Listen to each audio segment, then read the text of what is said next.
কিন্তু এর পরেও দেশের দক্ষিণ পূর্বাঞ্চলে যে ভয়াবহ বন্যা পরিস্থিতি এখন বিরাজ করছে তার সবশেষ জানবো ব্রাহ্মণবাড়িয়া থেকে। আমার সঙ্গে যুক্ত হয়েছেন সহকর্মী আজিজুল সঞ্চয়। সঞ্চয়, কি অবস্থা? আপনার পেছনেই দেখতে পাচ্ছি তীব্র স্রোত সেখানে পানির। সার্বিক বন্যা পরিস্থিতি সেখানের কি, এবং যেখানে দুর্গত মানুষের কাছে আসলে সরকার কিংবা প্রশাসন এখন পর্যন্ত পৌঁছতে পেরেছে কিনা?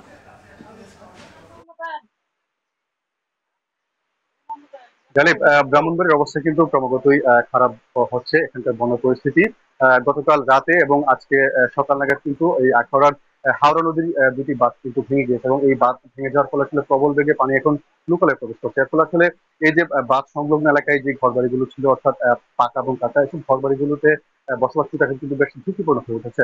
আপনি যেটি জানতে চেয়েছেন যে আসলে প্রশাসন দুর্গত এলাকায় গিয়েছে কিনা, আসলে আমরা আজকে সকাল থেকে জেলা প্রশাসনকে আমরা দেখেছি যে আসলে তারা বন্যা দুর্গত এলাকাগুলোতে তারা ঘুরছেন এবং দুর্গত এলাকার মানুষদের কাছে ত্রাণ সহায়তা দিচ্ছেন। আসলে আমরা কথা বলেছিলাম জেলা প্রশাসক মোহাম্মদ হাবিবুর রহমানের সঙ্গে, তিনি জানিয়েছেন যে আসলে তারা ব্রাহ্মণবাড়িয়াতে এখন পর্যন্ত প্রায় এই ব্রাহ্মণবাড়িয়ার এই আখাউড়াতে এখন পর্যন্ত প্রায় 1200-র মতো পরিবার পানিবন্দী অবস্থা রয়েছে, এবং এসব পরিবারকে কিন্তু চাল এবং খাদ্য সহায়তা হিসেবে চাল এবং নগদ টাকা কিন্তু দেওয়া হয়েছে বলে আসলে তিনি আমাদেরকে জানিয়েছেন। তবে তিনি বলছেন যে আসলে ব্রাহ্মণবাড়িয়ার এই আখাউড়া এবং কসবা দুই অঞ্চলেই কিন্তু আসলে যেহেতু এই দুটি উপজেলায় যেহেতু ভারত সীমান্তবর্তী এই দুই উপজেলাতে কিন্তু বন্যার পানি কিন্তু প্রবেশ করেছে, এবং এখন পর্যন্ত এই আখাউড়াতে প্রায় 8টি স্থানে কিন্তু বাঁধ ভেঙে আসলে লোকালয়ে কিন্তু পানি প্রবেশ করেছে। এছাড়া এই হাওড়া নদীর কিন্তু আরো দুইটি বাঁধ ঝুঁকিপূর্ণ হয়ে উঠেছে, বিশেষ করে শান্তিপুর এবং ছয়গড়ি এলাকায় যেই দুটি বাঁধ আছে হাওড়া নদীর উপর, সেই বাঁধগুলো কিন্তু আসলে ঝুঁকিপূর্ণ অবস্থা রয়েছে। অর্থাৎ সে যে কোনো মুহূর্তে কিন্তু আসলে যে বেগে আসলে এখন পানি ঢুকছে এই পাহাড়ি ঢল, সে বেগের ফলে কিন্তু আসলে ওই দুটি বাঁধও কিন্তু যে কোনো মুহূর্তে ভেঙে পড়ে আসলে লোকালয়ে পানি প্রবেশ করে আরো নতুন নতুন কিছু গ্রাম প্লাবিত হতে পারে বলে আমরা তথ্য পেয়েছি।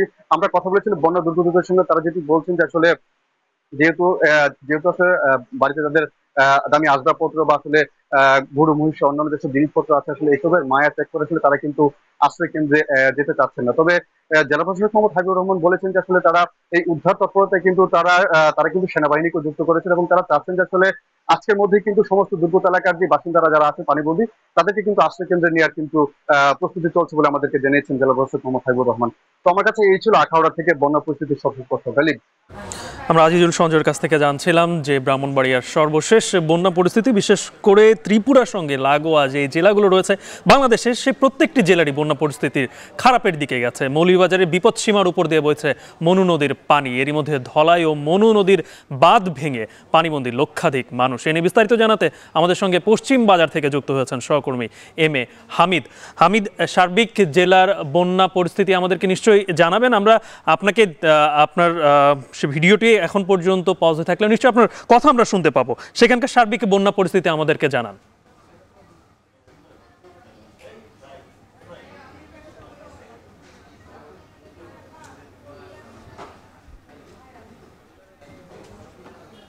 ইমাদ ভাই, দাঁড়িয়ে আছি চাঁদনীঘাট এলাকার গুজারাইয়ের শাহ কামাল রোডে, যেখানে দেখতে পাচ্ছেন আমার পিছনে কিন্তু প্রচুর পরিমাণে ঘর রয়েছে যেগুলো পানির নিচে নিমজ্জিত, অর্থাৎ ঘরের একদম চাল পর্যন্ত পানি লেগে গিয়েছে। এবং যত সময় যাচ্ছে তত কিন্তু মৌলভীবাজার সদরের বন্যা পরিস্থিতির বেহাল অবস্থা বিরাজ করছে। এখানে যদি আজকে পরিসংখ্যানটা বলি, দুপুর 12টার দিকে যে পরিসংখ্যান রয়েছে, পানি উন্নয়ন বোর্ড যে পরিসংখ্যান দিয়েছে সেটা হচ্ছে যে গতকাল রাতে যেখানে মৌলভীবাজারে 3:30টার দিকে 131 সেন্টিমিটার বিপদসীমার উপর দিয়ে পানি প্রবাহিত হচ্ছিল, সেটা আজ সকালে 9টার দিকে নেমে গিয়ে 113 সেন্টিমিটারে প্রবাহিত হচ্ছিল, এবং সেটা দুপুর 12টার দিকে বেড়ে গিয়ে 118 সেন্টিমিটার দিয়ে প্রবাহিত হচ্ছে। অপরদিকে আশার বাণী হচ্ছে যে রেলওয়ে ব্রিজ এলাকায় মনুতে যেখানে গতকাল রাতে 128 সেন্টিমিটার ছিল, এখন সেটা নেমে গিয়ে 85 সেন্টিমিটার বিপদসীমার উপর দিয়ে প্রবাহিত হচ্ছে। এছাড়া ধলাই নদীর পানি 3 সেন্টিমিটার কমে গিয়ে 30 সেন্টিমিটার বিপদসীমার উপর দিয়ে প্রবাহিত হচ্ছে। অপরদিকে কুশিয়ারা নদীর পানি 3 সেন্টিমিটার বেড়ে গিয়ে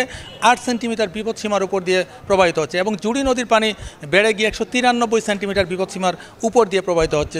জেলার সার্বিক বন্যার পরিস্থিতির কথা যদি বলি, 6টি উপজেলা আগে নিমজ্জিত ছিল, এখন সেখানে 7টি উপজেলা নিমজ্জিত হয়েছে, এবং যেখানে 35টি ইউনিয়ন ছিল সেখানে বেড়ে গিয়ে 36টি ইউনিয়নের একটি পৌরসভা মিলিয়ে 215টি পরিবারের 1,22,687 জন লোক ইতিমধ্যে পানিবন্দী হয়ে পড়েছেন। এবং জেলা প্রশাসনের পক্ষ থেকে এ পর্যন্ত 16টি আশ্রয়কেন্দ্র খোলা হয়েছে এবং যেখানে 4325 জন লোক আশ্রিত রয়েছেন।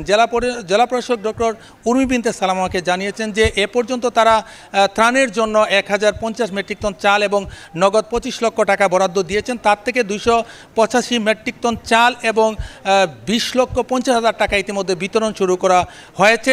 এছাড়াও যদি বলি যে নিম্নাঞ্চলগুলো যে মানুষগুলো পানিবন্দী হয়ে পড়েছেন তারা কিন্তু মানবতার জীবনযাপন করছেন, তাদের অনেকের সাথে আমি কথা বলেছি। তারা বলেছেন যদিও সরকারিভাবে বলা হচ্ছে যে ত্রাণ দেয়া হচ্ছে, কিন্তু আসলে তারা ত্রাণ পাচ্ছেন না। সাধারণ জনগণ খুবই অসহায়ের মধ্যে দিনরাত্রিপাত করছেন। যাদের বাড়িঘরে পানি উঠেছে তারা কিন্তু রাস্তার উপরে বসবাস করছেন, অথবা কেউ কেউ আশ্রয়কেন্দ্রে চলে গিয়েছেন। যেখানে আশ্রয়কেন্দ্রে গিয়েছেন সেখানেও কিন্তু সঠিকভাবে তারা ত্রাণ সামগ্রী পাচ্ছেন না। এছাড়া এলাকার জনগণ কিছুটা হলেও গরম এবং খিচুড়ি রান্না করে তাদেরকে দিচ্ছে এবং জেলার সার্বিক পরিস্থিতি রক্ষার জন্য এবং চিকিৎসা সেবার জন্য 25টি টিম জেলায় কাজ করছে। এছাড়াও যত সময় যাচ্ছে তত কিন্তু উপরের দিকে পানি নিচে নেমে গিয়ে নিচে নতুন নতুন এলাকা প্লাবিত হচ্ছে। বিশেষ করে কমলগঞ্জের 4টি ইউনিয়ন, ইসলামপুর, আদমপুর, মুন্সিবাজার এবং রহিমপুর ইউনিয়ন বেশিভাবে প্লাবিত হয়েছে এবং মনু নদীর 60টি জায়গায় এবং ধলাই নদীর 8টি জায়গায় ভাঙ্গনের সৃষ্টি হয়েছে। এতে করে লোকজন নতুন নতুন এলাকায় পানিবন্দী হয়ে পড়েছেন। এই ছিল আমার কাছে মৌলভীবাজার থেকে বন্যা পরিস্থিতি নিয়ে সর্বশেষ। গালিব, প্রত্যেকটি জেলার অবস্থা আসলে খারাপ। এখন সবথেকে বড় বিষয় যে বন্যা দুর্গতরা কত তাড়াতাড়ি আশ্রয় কেন্দ্রে পৌঁছাতে পারে এবং তাদের ত্রাণ সহায়তা দেওয়া যেতে পারে। একই অবস্থা হবিগঞ্জেরও। বিপদসীমার উপর দিয়ে বইছে খোয়াই নদীর পানি। উজানের ঢলে পানি বৃদ্ধি অব্যাহত থাকায় বাঁধ ভেঙে প্লাবিত হওয়ার আতঙ্কে শহরবাসী। এ নিয়ে বিস্তারিত জানাতে আমার সঙ্গে যুক্ত হয়েছেন সহকর্মী কাজল সরকার। কাজল, আপনার তথ্যেই জানতে পেরেছি যে খোয়াই নদীর বাঁধ ভাঙার একটা ঝুঁকি রয়েছে। কতটা ঝুঁকি রয়েছে? বাঁধ না ভাঙতে যেন পারে সেই ব্যাপারে কি কোনো এখন পর্যন্ত ব্যবস্থা নেওয়া হয়েছে?